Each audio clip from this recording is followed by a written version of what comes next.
speaker for the final session for this Eucharistic Convention, Father John Hollowell. Now, you'll remember that Father spoke to us yesterday afternoon with the other leg of the entry, so to speak. We have faith and new evangelization as the theme for this Eucharistic Convention. Father spoke to us yesterday on the theme of faith, and today he speaks on the other leg of the entry, so to speak, new evangelization. Ladies and gentlemen, Father John Hollowell.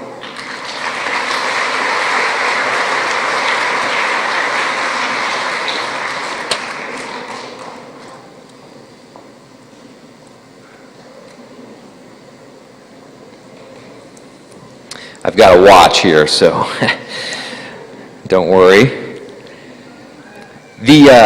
As a little bit of introduction, I wanted to let you know about a couple of priest friends of mine, and that will kind of I'll fall back on that and come back to them as we go forward.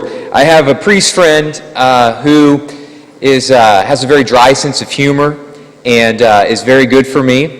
Kind of like St. Paul, who said that he's thankful for the thorn that was placed in his side by God. This priest friend of mine calls me Blog Boy. Blog Boy. And so he'll call me up and be like, "Hey, Blog Boy, what's going on?"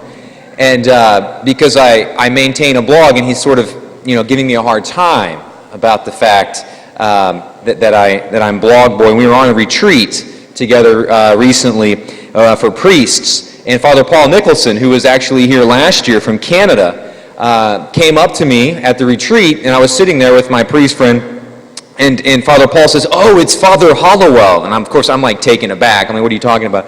And Father, my priest friend who was there, has still failed to let go of that moment and continues to give me a hard time about that. I have another priest friend who, maybe you've seen the Matrix poster, priest. A lot of seminaries, it was a poster that has actually made it to 6 of the continents. It may be on Antarctica, I don't know. But it's definitely on 6 continents. It's a priest who is talking about, it's this idea of kind of advertising vocations and the joy of vocations. And he was all over the news, the national news shows, being interviewed about that and so forth. So I have some really good priest friends who are in my life. And so then I want to share with you then, the reason I bring them up is because I want to tell you why I believe I am the perfect person to give this talk. And you might be thinking, oh, well, here, an arrogant American, he thinks he's the perfect person to give this talk about the new evangelization as a priest. But the reason I bring that up, when I was telling everyone, actually someone in our chancery, who's also a good friend, but is in sort of the power structure of the archdiocese, when they heard that I was going to New Zealand to give a talk on anything, they didn't care what it was on. They just said the fact that Father Hollowell, who's been a priest for 3.5 years, they said, "Why in the world do they want you?" And I said, "I don't know, but they're paying for my plane ticket, and I want to go." And and there's hobbits there.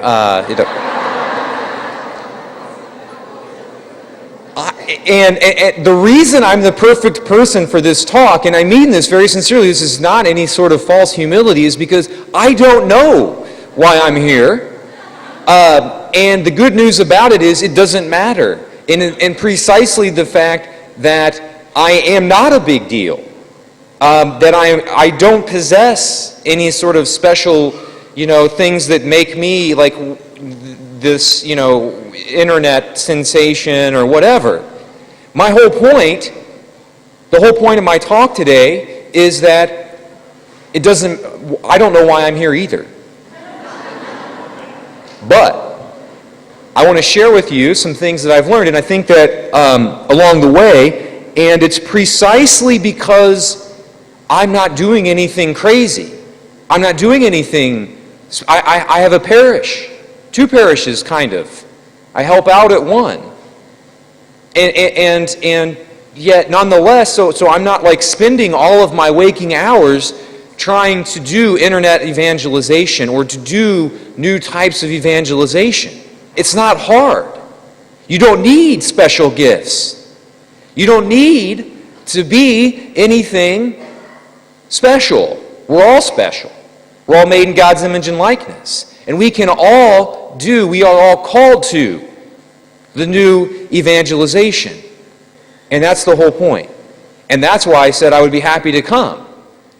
Because they need to hear it not from Father Robert Barron, who is doing awesome work. They don't need to hear it from some internet priest or someone on EWTN. What would be great is to have some parish priest that is doing very similar work to any other priest. And in fact, the same types of things that we're all called to do in terms of evangelization. My point, I hope that when you leave here, you feel empowered and realize that you are called to be a part of the new evangelization. The Second Vatican Council and John Paul II, in issuing this call for the new evangelization, did not say, if you have special gifts, do it. He said, do it. New evangelization. We're all in it. We're all called to participate in it. I want to describe to you or paint a scenario for you. There's a continent of people filled with approximately 1 billion people who are all hopeless, desperate, looking for answers, looking for the truth. And they have not heard the gospel of Jesus Christ. They have not heard the real presence. They have not heard the Catholic Church, the truth of the Church, the truth of God presented to them before. That continent is out there. And God, Christ, says, as we reflected on, as we heard in our gospel on Saturday, and it says elsewhere as well, he says, go to all the nations, all of them, and spread the good news. He didn't say, go to the nations where you feel comfortable. Go to the nations where you speak the language. Go to the nations only where you feel like you have what it takes to be there. He said, go. And that continent is real. It's called the internet. There are billions of people on there, atheistic, never having heard the real gospel presented to them. They may have heard Jesus Christ, but it may have been someone yelling at them. It may have been someone who had evil motives. They may have been abused. They've never heard Jesus Christ presented to them. There's billions and billions of them, and yet most of us hesitate to go there. I don't have special gifts or talents. I mean, we all have talents. I don't mean like, God didn't do anything for me. God gives us, but I think sometimes there's a fear. And I try to get other priests. It's like, guys, let's go. Put your homily online. Get a kid who can do that in his sleep. The camera costs less than your candlestick on your altar.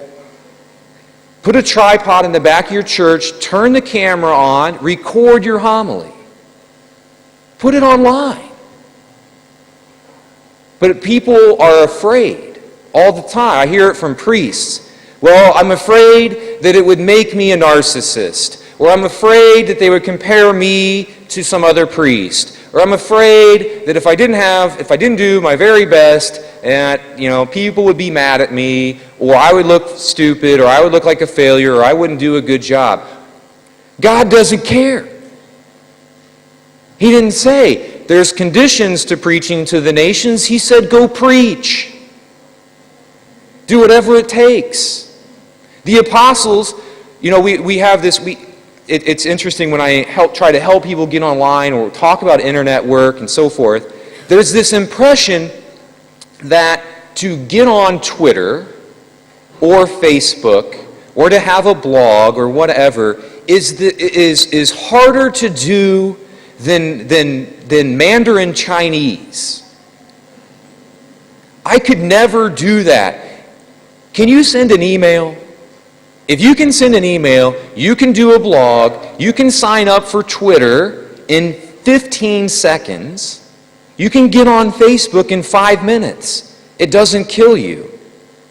There's no test like, oh, are you a hip young person who knows what you're doing here? They don't ask that. They ask for your email address and a password, and you're on Facebook. To make a blog, to type in a blog is quicker or is as easy as sending an email. But we treat it like it's Mandarin Chinese. Oh, I could never do that. You know what Jesus says? There's a whole continent of people out there who've not heard the gospel preached. And St. Paul says it right. Woe to me if I don't go. If you're afraid of what internet, and doing a blog or being on Facebook or being on Twitter or whatever, putting videos out there, doing new types of evangelization, if you're afraid of what it will do to you, then get over it. That's your issue. Deal with it. But God said, apostle on, disciple on, get on down the road. He didn't say, oh, well, let's see, who knows how to speak Indian? Okay, then we'll send Thomas to India. No, Thomas went to India and figured it out later. Thomas said, woe to me if I don't preach, and if I get there and I show up and they speak some new language, I'll learn it. And the Jesuits who would go all over the world in their heyday evangelizing, they didn't they went. They went, and we are called to do that. There's a whole continent again of people. And it's never been easier to go, and yet we have so many people that don't. And my invitation to you, my challenge to us today is to think about that. So I guess in some ways it's I think it's actually kind of sad that I'm here. I think it's kind of sad that I stand out in some way. I really do. Because I'm teaching a high school class for 3 years. And I filmed that and I put it online, and people act like that's something that no one else is doing. And I look to the heavens, I look to God and say, why? Why is no one else doing that? Or why is there very few people? The harvest is abundant, but the laborers, for some unknown reason, are few. And I think mostly it's because of fear. You know what? I follow Planned Parenthood online. You may have seen the result of that at last year's conference. I think it's why I got invited. I follow them. They are, in many ways, at least with internet evangelization, they are killing us. You want to find a group of people who aren't afraid, who dive in, who say, you know what, I'm going to internet evangelize this continent of people who are looking for the truth. If we don't preach it, there is an army of people from the culture of death who are thrilled and prepared and mobilized and have a message and are ready to preach, and it's demonic. But why? Why do they gain traction? Because we're not putting out anything, because we're afraid. Or we don't think that we have the ability to sign up for an email account. Or we think if I put my homily online, or if my priest puts his homily online, or if I start a blog for Catholic moms, or if I start a blog for dads, or being a Catholic man, or getting on Facebook and spreading around pro-life articles, or getting on Twitter and utilizing that, we're afraid. And in our fear and in our paralysis, in comes the culture of death as an army of people who are on point, organized, and ready to swoop in and grab our young people by the throats and carry them off to hell. And I think that we will have a lot to answer for. And priests will have a lot to answer for their silence. I think about all the time, I think I had this kind of this funny dialogue or this sad dialogue show up. Imagine as a priest, you're at the pearly gates of St. Peter's of heaven. St. Peter is there, taking tickets. And an anonymous priest walks up and says, or an anonymous Catholic really, but let's stick to priest for a moment. Anonymous priest walks up and St. Peter says, "Hello, Father. Welcome. How many people did you preach to every weekend?" "Well, St. Peter, I probably averaged about 1,000 people or 2,000 people a weekend at my masses, and I really gave it a good go, prepared, didn't preach too long, did a nice job." And St. Peter, I imagine St. Peter asking very politely but sternly, "Okay, so you reach 2,000 people a weekend. You realize that through no less effort of your own, you've heard of the internet?" "Yes, St. Peter, I have heard of the internet." "You know that you could have reached 7 billion people." "Well, I did, but I don't know. I was afraid of what I would become, or I might become a rock star, or people might want to fly me to New Zealand, or... so I didn't." And I think that we will have something to answer for. It's amazing. It's at our fingertips. John Paul II was very wise in seeing this coming, new ways of evangelizing, and yet, I always just think if somebody came in with like a corporate mindset to the Catholic Church and they looked at how we were reaching out to people, they would give us like the lowest grade. If it was from 0 to 100, they would be like, the Catholic Church gets a -5 billion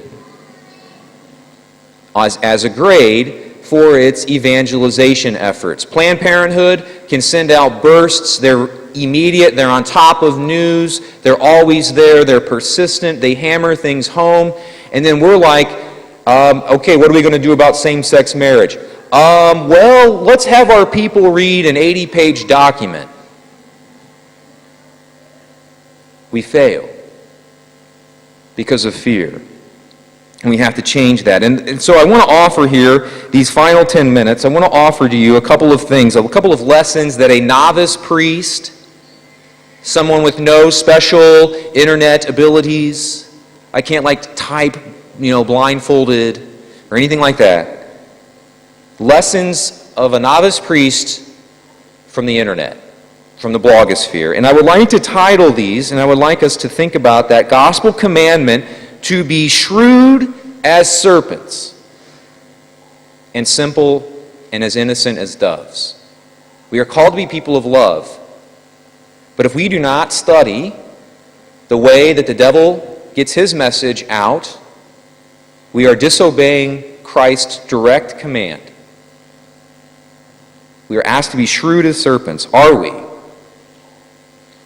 Or are we watching our children simply be carried off by the vultures in the culture of death?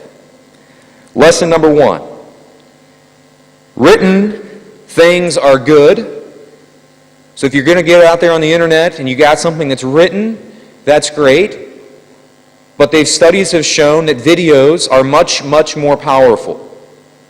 So you see sometimes people that are engaged in internet evangelization who will, again, as we were talking about the 80-page document, who will say, okay, well, a good first step is to kind of pass articles out, and say, hey, on your Facebook, hey, here's a great article I just read. It's safe. You're not judging them. You're just saying, hey, check this out. But that's step 1, and to realize that videos are even more powerful. And they say 4 times more powerful than that are images. Looking for good images and things that convey our gospel truths and our gospel messages and sharing them with the world is even more powerful. So we need to make sure that we're paying attention to that hierarchy of things as we engage those in the culture of death who are currently in its clutches. Number 2, we have someone contacted me from YouTube after I did the I Have a Say thing. It was a Catholic. And he said, hey, I can't, I got to do this off the record. It was really kind of strange. But he was saying, hey, I'm from YouTube. I can't tell you, I got to do this. I got to call you from home. And it was like, wow, I'm CIA here or something. But he said, I want to share with you some lessons that I've learned. I watched your video and it was good. And I want to help you in your internet evangelization. And he said, one of the things that they found at YouTube is that the average person watches for 87 seconds before tuning out or deciding to keep watching. You have 87 seconds to convince someone of the point that you're trying to make. And if they're not convinced, if young people are not convinced, especially after 87 seconds of watching something or reading something, they will trash it. So don't, we need to realize we have a lot of work to do in terms of focusing our message and getting it down to what are you trying to say? What are we trying to say to people? What do we want them to hear? In the United States, we had this voting guide, for how to vote as a Catholic, and it was 40 pages. No one read it. And the people that did were, a lot of people took it and twisted it. They found some word, because when you go on and on and on, you're bound to say something that's wrong. And so somebody took it, people were taking it, the culture of death took it and twisted it. Be brief, be focused, be on point. I love Twitter. If you're not familiar with Twitter, Twitter gives you 140 characters, about, 15 words or so. Twitter forces you to make a point. And there are some people who can't make a point because they don't have a point. And they'll just go on and on. So with Twitter, you can say, they can only go so far before you cut them off. We as the church have a lot to do, and we as Catholics have a lot to do to recognize that we need to focus our message. Mark Twain once said, I didn't have time to write you a short letter, so I wrote you a long one. I love that. We as the church sometimes, we didn't have time to write you, to summarize what we want you to understand. We didn't have time to summarize or to make it short, so we wrote a lot. I love encyclicals. I read them myself. But I can tell you that the atheist, the kid that thinks he's an atheist, that's 16 years old, that's into drugs and alcohol, is not going to read Deus Caritas Est. We need to be out there taking those things, summarizing them, bringing them home, turning them into video, turning them into photos, turning them into things that are a message that speaks to people. And in fact, Pope Benedict doesn't write Deus Caritas Est thinking that a drug-laden teenager will read it. He's assuming that we, as Catholics, will take it and present it. And that's our task. Number 3, we need to be people who respond to things immediately. When Cecile Richards' thing came out and my I Have a Say video was a response, that was something that was like, I got on it before I just happened to see her invitation to say, hey, let's make a I Have a Say video. I said, amen. I will do that too. And I did it right away before the campaign, because we're always, I think as the church, we're always we seem as if we're reacting. We're never on the offensive. We're never out trying to get ahead of the storm. It seems like we're always just sort of reacting on the internet. And we need to do a better job not only of responding quickly and showing that we're on top of things. And we have a message too. Number 5, we need to learn the faith ourselves. The internet offers this amazing opportunity to gather and to learn about our faith. We are the most in the United States, we are the most uncatechized generation in ages. The internet gives us amazing opportunities and ways to get caught up very quickly. But we have to take advantage of that. People ask me all the time, they're like, hey, Father, what was the question? I have a question about plenary indulgences. And I'm always like, you go online, copy the link about plenary indulgences from Catholic Answers, and I send it to them. Instead of spending an hour or them having to look through the catechism, it's there. Do we care, though? Do we want to, or are we going to just, continue to watch the culture of death storm over us? Number 6, this is an important one. Or I think I lost count. I misnumbered. That's 5. Number 5. I don't think anybody's keeping track anyways of the numbers, but anyways, I'm a math guy, okay? So, number 5, Invite the young people to lead the way. You know, oftentimes, again, as I was kind of talking yesterday, when kids show up at Mass and we're like, oh, spiritual infant. Well, here's a tambourine for you. And hey, I know you can't handle theology, so we're going to explain it with puppets. And kids are like, what? What are you talking about? You know who gets kids? The people who want to make money. MTV, Hollywood, television, all the products that are out there, Apple and iPods and computers and everything, all the marketing in the world now is geared towards 16-year-olds. They treat kids like they're spiritual adults and physical adults. And they are. They lead the way. They know they can send out 18 tweets and check their Facebook and their email and do a blog post before you can take a bite of cereal. But again, they show up to church and everywhere everyone else is affirming their dignity that they have as adults in transition. And they get to church and we're like, hey, how's it going? Here's a puppet. Those are the kids, the teenagers are the ones who could be leading your parish and you and showing you how to re-evangelize through the internet and through this new evangelization that we're called to. You want to know where kids are at? Start trusting them. Instead of treating them like they're spiritual infants, invite them to lead the charge, because I can promise you there's nothing more important for a teenager than to feel wanted and important. And instead of giving them a sock puppet when they walk in, asking them to lead up your parish's new evangelization efforts and video efforts and photography and blogging and websites and on, that's it. Because I tell you what, everyone else is asking teenagers to lead the way. Anybody that wants to make money, anybody that's involved in the culture of death is marketing themselves to them. But we don't, and we need to stop that. We need to invite them to be on the front line of the spiritual battle that is taking place. And they will respond.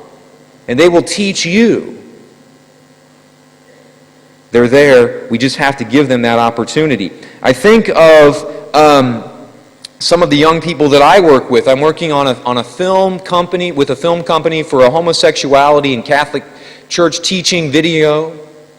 We're trying to do, again, this is some new evangelization kind of represented with good music and art and beauty and compelling testimonies from people. The people that are leading that film company, young adults in their 20s. Grassroots Films doing amazing work in the United States. Spirit Juice, young adults. Catholic photographers and people who are doing great blogs, young adults. They're out there. If you invite them, they will respond. But we don't oftentimes. Young people are leading the charge, at least in the parishes that I'm around and in the United States, in terms of, again, a return to sacred worship, and they want to do chant, and they will lead the way, and they will direct choirs, and they will participate, and they will serve at Mass. They want to serve. They want to take an active role. But we give them a sock puppet, unfortunately. Number 6, we need to invest money in it.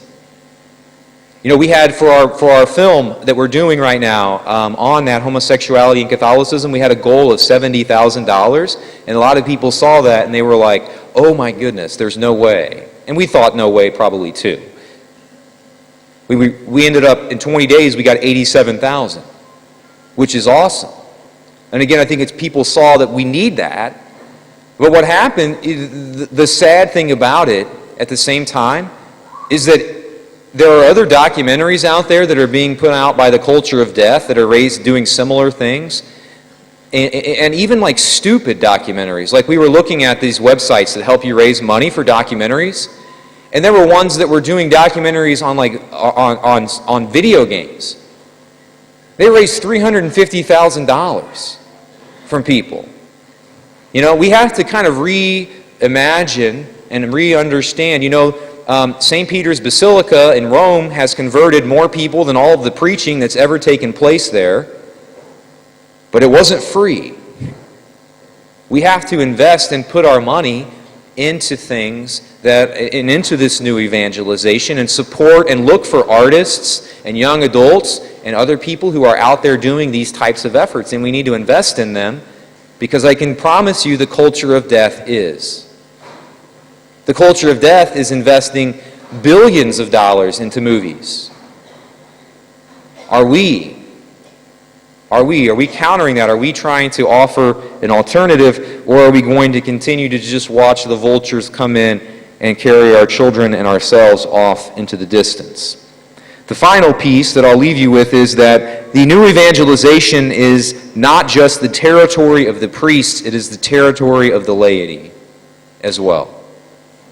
And it may have been, at least it was in the United States for many years, that the model was, as a layperson, I don't have to worry about who's coming to church. I don't have to go knock on doors. I don't have to I don't have to evangelize. I don't have to go out to the streets. I don't have to do blogs or videos or art or whatever. I don't have to call to people. Father does that.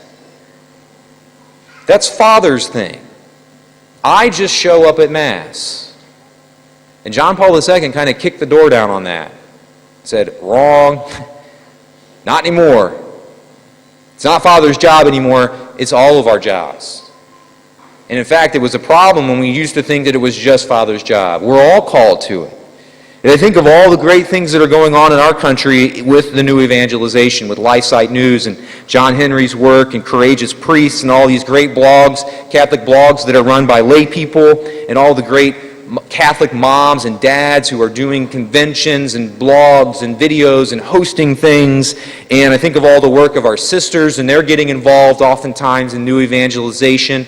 And there's all of these things that are happening. And I think of the work of Human Life International and Family Life International, this conference right here today, put on by lay people. I think of the efforts of Lila Rose and all these other people that are fighting the culture of death, lay people. Film companies, like I mentioned. The new evangelization is an invitation to all people to go out and re-evangelize, re-propose the gospel to people who need to hear it. There's a continent full, a continent's worth of souls that have never heard the gospel, or they've heard it the wrong way, and are waiting for you, specifically you, to come and preach to them and to teach them the truth of Jesus Christ. We need to be people who are wise as serpents and innocent as doves. We pray for the strength and the courage and the conviction to do that. Amen.